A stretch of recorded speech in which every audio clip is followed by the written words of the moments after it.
con Leslie. Somos una plataforma virtual de entrevistas en el ámbito jurídico e información sobre el Perú y el mundo. Puedes encontrar esta plataforma web como www.entrateconleslie.com y también puedes seguirnos en nuestras redes sociales como Facebook, YouTube y Twitter. Entérate con Leslie.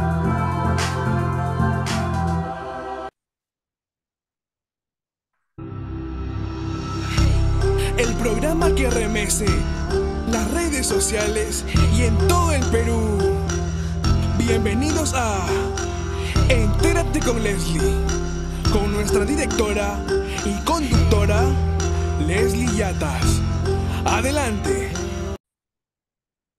Muy buenos días, amigos. ¿Cómo les va? Les saluda Leslie Yatas Ramírez de la dirección de la portal web Entérate con Leslie. En el marco del 75 aniversario de la Declaración Universal de los Derechos Humanos, vamos a tener en nuestro bloque internacional al doctor Francisco Miro Quesada Rada, un destacado jurista, director de la Escuela de Postgrado de la Facultad de Derecho de la Universidad Nacional Mayor de San Marcos y exdirector del diario El Comercio, con quien vamos a conversar sobre las reflexiones que merece este Día Internacional de los Derechos Humanos. Regresamos en breve con la entrevista al doctor Francisco Miro Quesada Rada.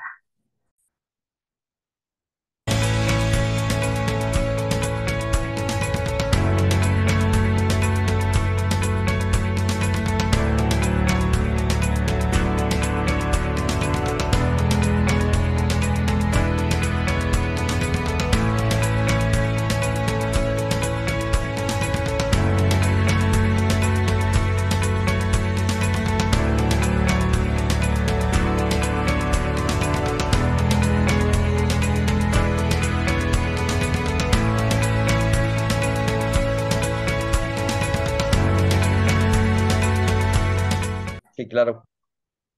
Bien, amigos, regresamos al bloque internacional y estamos con el doctor Francisco Miro Quesada Rada en el Día Internacional de los Derechos Humanos, domingo 10 de diciembre, en el que conmemoramos 75 años de la Declaración Universal de los Derechos Humanos. Doctor Francisco Miro Quesada Rada, muy buenos días, muchísimas gracias por estar en el programa Entérate con Leslie. Un hombre tan reconocido como usted, con una amplísima trayectoria en el derecho constitucional, en la ciencia política, en el ámbito de las comunicaciones y también en el tema de derechos fundamentales.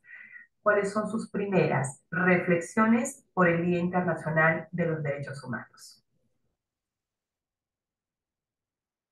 Bueno, primero, en primer lugar, yo creo que siempre hay que recordar este evento y esta creación de un documento que para mí, junto con el concepto de Estado democrático de derecho, son los textos más importantes de la historia jurídico-política contemporánea.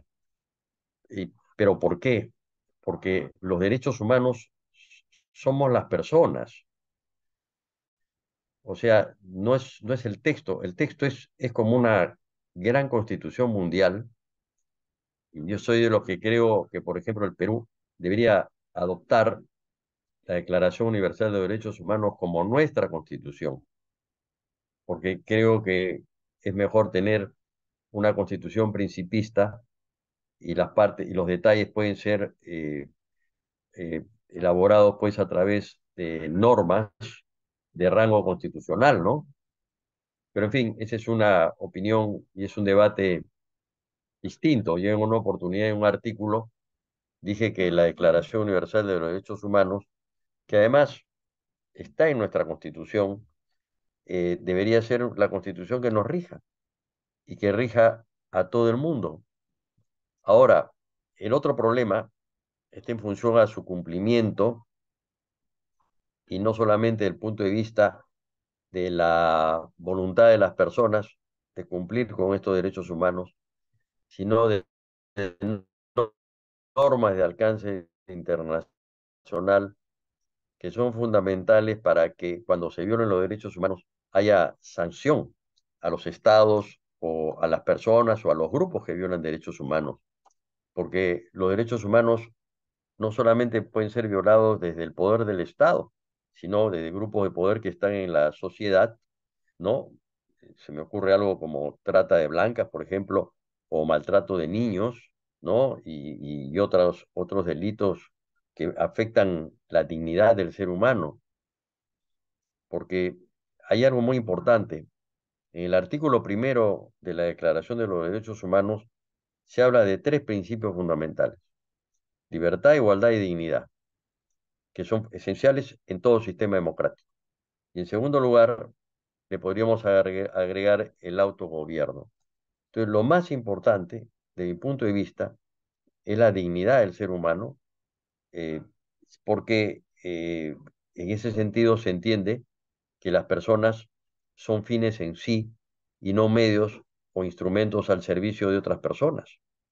Y se entiende también que las personas valen por el hecho de serlo, ¿no? Cuando uno dice, me han ofendido mi dignidad, quiere decir que te han hecho un daño grave, un daño moral, pero también puede ser un daño físico, ¿no?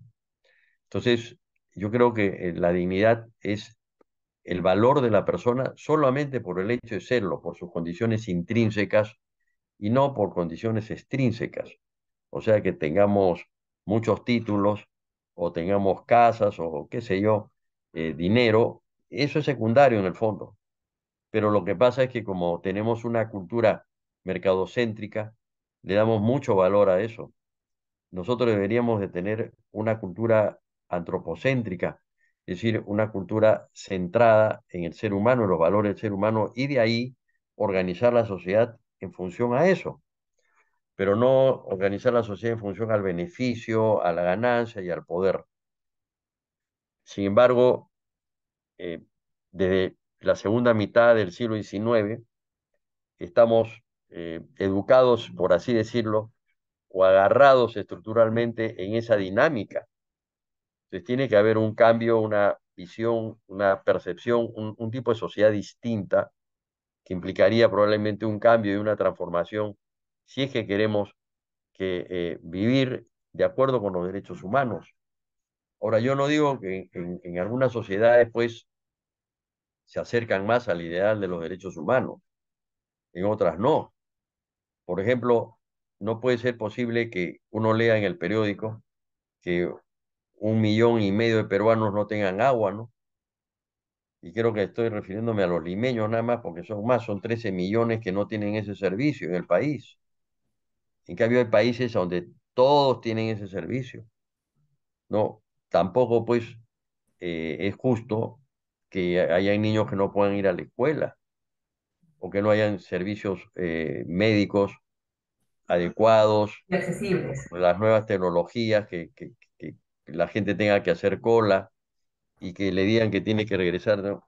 Con un mes teniendo cáncer, pues se muere, ¿no? Ujú. Entonces, ¿qué tipo de sociedad es aquella que no se centra en el hombre, en el valor de la persona humana? Son sociedades adiafóricas, ¿no? O sea, que son sociedades indiferentes al dolor humano. Y entonces nosotros no podemos ser indiferentes al dolor humano, tenemos que darle todos los beneficios, ¿no? En términos de, por ejemplo, alimentación para los niños, la nutrición que es fundamental, Ujú. un transporte, digamos, digno, ¿no? Que la gente pueda transportarse cómodamente, servicios generales como luz, agua, en fin, todo eso que satisface las condiciones materiales, pero también las condiciones espirituales, ¿no? Que se tengan acceso a la cultura. No basta tener educación o ir al colegio. Eh, Hoy día he estado con mi hijo, que es magíster y es especialista también en términos de educaciones, y me dice, papá, mira, a raíz de la pandemia no hay ninguna diferencia. Está viendo ¿cómo se llama? El sistema PISA. No hay ninguna diferencia ahora entre un niño de un colegio particular y Pero, uno de un colegio público. ujú. O sea, han bajado en conocimientos matemáticos, en otro tipo de conocimientos. Doctor Y lo Francisco, pone en términos comparativos. Doctor Francisco Miro Sí, Quesada, en el marco de este aniversario, y usted lo ha señalado que y me parece que es una muy buena línea de opinión que yo también suscribo, el pretender reconocer a la Declaración Universal, si bien es cierto ya el Perú lo ha ratificado, pero de pronto hacer una declaración expresa de que sea una constitución principista para nosotros. Yo creo que por ahí también tenemos que partir, ¿no? El cambio que proponemos en este tema de reflexiones, porque somos una sociedad que todavía discrimina. Entrevistaba al doctor Víctor García Toma, al doctor Raúl Chanamé Orbe hace unos momentos, y por ejemplo el doctor García Toma nos hablaba que el mundo se está deshumanizando con el tema de las guerras, con el tema de los cambios climáticos, de las rebeliones en el África, entre otros. El doctor Chanamé nos ha hablado también de la tendencia del siglo XXI del movimiento migratorio que cada vez va a ser más creciente y que aparentemente no digamos nosotros como continente sentir el impacto. Sin embargo, lo estamos sintiendo y somos un país receptor de personas, de migrantes, ¿no? Que tenemos más de 1 millón, casi bordeando los 2 millones de venezolanos en el Perú. Entonces, en el marco de toda de este contexto, esta explosión que tiene la humanidad de diversos factores, ¿cómo articulamos, doctor Francisco Melo Quesada, cómo articulamos el compromiso de Estado, gobierno de Estado, de los estados y el respeto a los derechos humanos? bueno, yo te quiero dar un ejemplo histórico. En el Perú siempre ha habido migración. En todo el continente americano ha habido migración. Fíjate, sabemos muy bien que en el fin del siglo XIX, comienzo del XX, una migración italiana de varios millones a Argentina. ¿Y qué cosa hizo el gobierno argentino? Les dio una educación en función a, a la historia argentina, a la cultura argentina, a los valores argentinos. Y no importara si esa persona tuviera un apellido italiano, por general la mayoría son muchos, no la mayoría, pero muchos de apellido italiano, varios millones, sino que han asumido los valores que tiene la Argentina como sociedad. Entonces, ¿qué es lo que tenemos que hacer nosotros con los que emigran? Incorporarlos a nuestra sociedad, acogerlos, porque eso es lo humano, ¿no? Votarlos, perseguirlos, ¿no? Como si fueran unos vulgares delincuentes. Hay delincuentes, claro, en todas partes hay. Cuando acá dicen que hay delincuentes venezolanos, bueno, también hay delincuentes peruanos en Argentina, ¿no? También hay, los han agarrado. Y también lo ha habido en España. Entonces, cuando hay migración, se viene con pues, todos estos procesos, estas situaciones, personas maravillosas que yo veo que trabajan en restaurantes, trabajan en hoteles, incluso son profesores universitarios extranjeros. Y bueno, eso es una contribución, hay que aprovecharlos, como la migración que hubo acá en el Perú. Ya desde la colonia había migración de otros países europeos y posteriormente vino pues una migración asiática al Perú, ¿no? Y así sucesivamente, y vino una segunda ola de migración europea, Alemania, alemana, austriaca, inglesa, francesa, por eso hay apellidos, todo tipo de apellidos hay acá en el Perú, ¿no? Entonces, ¿qué significa? Acoger y acoger bien. Es cierto que tiene que haber ciertas normas para regularizar la situación de las personas, ¿no? Ujú. Si se quieren nacionalizar, que se nacionalicen, y si no, bueno, que se consideren ciudadanos o extranjeros que viven acá en el país, ¿no? Con todos sus papeles y con todas sus, digamos, todos los servicios que pueda tener, vamos a decir, servicios entre comillas, que pueda dar el Estado peruano, porque tampoco se lo da bien a los peruanos. Entonces, Yo creo que, por ejemplo, en el caso de Estados Unidos es patético. Claro que sí. Hay casos que migrantes que Culpables. han separado a los papás de sus niños y a los niños los han dejado por un lado y a los papás encerrados por otros lados. Ujú, Y eso es realmente lo que ha hecho el gobierno norteamericano, por dar un ejemplo, ¿ah? ujú, Trump, ujú, es ujú. totalmente inhumano y hay Amenaza casos de ese utilizar el tipo. gobierno, ¿no? Tú sabes bien, Leslie, que en Europa hay todo un debate también sobre el tema migratorio Ujú, ujú, y claro. hay países europeos que integran más y otros menos. Por ejemplo, después de todo lo que fueron los nazis en Alemania que mataron judíos, Alemania cambió y Alemania es uno de los países que más acoge, pero dentro de un sistema ordenado, ¿no? Entonces hay una migración fuerte. Eh, por ejemplo, más bien ahora los que no acogen mucha migración son los italianos. En España tampoco veo que haya mucho problema con con la migración. Depende de cada país, depende de los gobiernos de cada país. Así es. Pero en lo personal, yo soy de los que creo que si viene gente desesperada de un país a tu país ¿por qué? Porque vive una dictadura o porque no puede trabajar o porque se mueren de hambre. Y si tu país tiene esas posibilidades, yo creo que hay que abrirles el espacio. Pero no podemos tratarlos como si fueran unas bestias, de ninguna manera. Doctor, entonces para ir, Hay que acogerlos. Y para, además, si me permites una cosa, sí, sí, cuando sí. dicen nos van a quitar trabajo, entonces, ¿qué quiere decir? Que los peruanos no tenemos capacidad competitiva.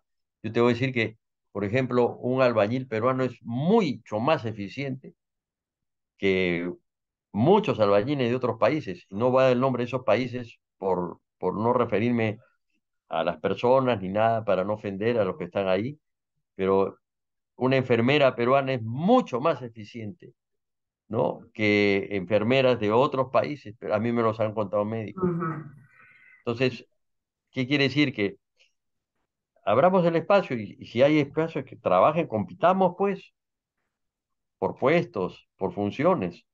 Lo que pasa es que en la migración también viene gente capacitada, o sea, hay gente muy formada. ujú. Yo te voy a contar nada más acá en el departamento o en el edificio donde yo vivo, Para ir a ver. había una persona que estaba dedicada estaba de conserje, era venezolana y había sido médico en Venezuela y se había venido por la situación, ¿no? Era un hombre formado y después se fue a trabajar y lo contrataron en una clínica, pues, Ujú, claro. qué interesante. Doctor Francisco Miro Quesada, para ir cerrando la entrevista porque el tiempo nos gana, solamente en un minuto, ¿cómo, o sea, digamos, cuál es su lectura respecto al Perú? ¿Venimos fortaleciendo nuestros derechos humanos? ¿Qué es lo que nos falta, doctor Francisco Mero Quesada, para honrar el compromiso de los derechos humanos? No, nos faltan muchas cosas. Ya. Vamos a regresar al origen de esta entrevista, porque tenemos que superar la exclusión, la marginación, el racismo, que a las personas no se le llame por el color de su piel, sino por su nombre. Ajá. Tenemos que superar formas de dominación, formas de abuso del poder. O sea, los derechos humanos en el Perú, pues, no son una panacea, por así decirlo, ¿no? Hay personas que salen a defender los derechos humanos, sin duda, que se refieren a ellos, ¿no? Pero la realidad es que los derechos humanos, pues, son conceptos muy amplios. En el Perú, yo le pondría, pues, una baja nota, ¿no?